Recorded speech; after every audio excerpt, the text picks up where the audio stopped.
শেষ। এবার কবিতা আবৃত্তি। এবার কবিতা আবৃত্তি শুনে আসি। কবিতা আবৃত্তিটা আপনারা আগেই শুনেছেন, আগেই করছি, তবে ওটা পুরোটা আমরা জেনে আসি।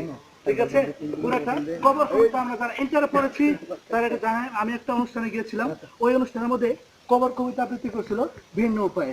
হ্যাঁ, আচ্ছা, ভিন্ন উপায়ে আমরা জানি কবিতা লেখেছে জসিমউদ্দিন। তো ভিন্ন উপায়ে আচ্ছা, ভিন্ন উপায়ে আবৃত্তি করছে। আমি ওরা না কিভাবে উপস্থাপনা করছে, চলেন এবার একটু ওগুলা জেনে আসি। প্রথম ওইখানে বিভিন্ন লোকের মধ্যে প্রথম যে লোকটা এসেছিল উনি হচ্ছে একজন ভদ্রলোক, স্থানীয় শিক্ষক। উনি কবিতার আবৃত্তি করছেন এভাবে। কবর জসিমউদ্দিন, এখানে তোর দাদির কবর, ডালিম গাছের তলে 30 বছর ভিজিয়ে রেখেছি 2 নয়নের জলে। যাই হোক, ওনারটা শেষ, চলে গেছে। তারপর আসছে স্থানীয় একজন চেয়ারম্যান। তো চেয়ারম্যান কবর কবিতা আবৃত্তি করছেন এভাবে। কবর এইখানে তার দাদির কবর, ডালিম গাছের তলে 30 বছর ভিজিয়ে রেখেছি 2 নয়নের জলে। যাই হোক, ওনারটা শেষ, চলে গেছে। এরপর আসছে স্থানীয়, আচ্ছা, এরপর আসছে একজন হুজুর কবর কবিতা করছেন এভাবে। হুজুরে আপনার কষ্ট এভাবে কবর কবিতা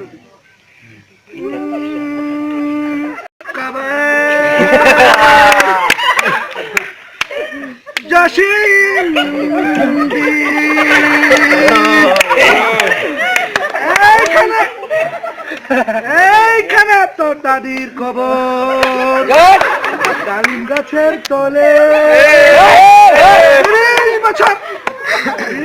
বছর ভিজিয়ে রেখেছি 2 নয়নের জলে।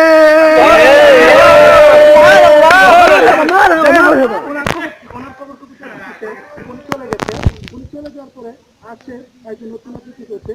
তবে উনি একজন মেয়ে মানুষ, উনি আবার ভয় পায়, একটু লজ্জা পায়, উনি সব পায়। এই জন্য উনি একটা রেস্ট নিচ্ছে।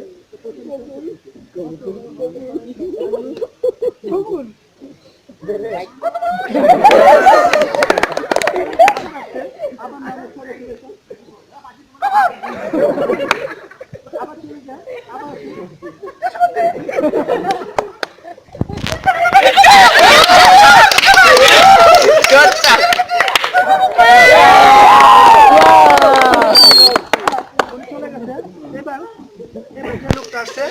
উনি আবার একটু কাঁদে, উনি আবার একটু কান্না স্বভাব আছে, যেটা আবার বাকি আছে।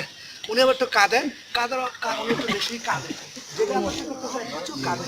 ধরুন কবর কবিতা দিচ্ছে এইভাবে গেছে।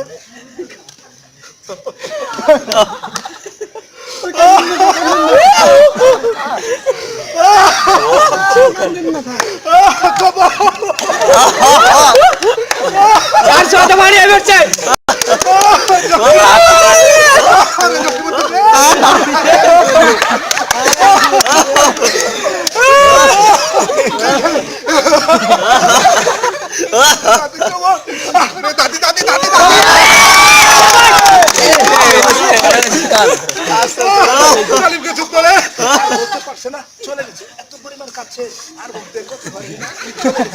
এবার যে লোকটা আসছে অবস্থা দেখি একটু বেশি হাসে, বেশি প্রচুর পরিমাণে হাসে। তো উনি আইসেই শুরু করতে কি ধরনের একটা হাসি যেন অদ্ভুত হাসি।